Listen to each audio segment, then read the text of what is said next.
Okay, Rhea and Javon back with Helium 10. Today we're answering how can I get my customers to leave a review? Now, this is a great question, and it's important to understand that not every single customer is going to leave you a review. It's also very important to understand that it is not okay to incentivize customers to leave reviews. For example, you are not allowed to offer a customer a discount in exchange for a positive review.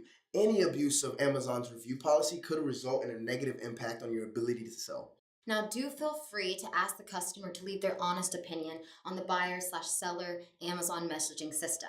Now, don't expect too many though, because it's said that only 1 out of 100 sales result in a product review. Hope this information has been helpful. If you guys have any other questions, please be sure to leave them down below and we'll answer in another video.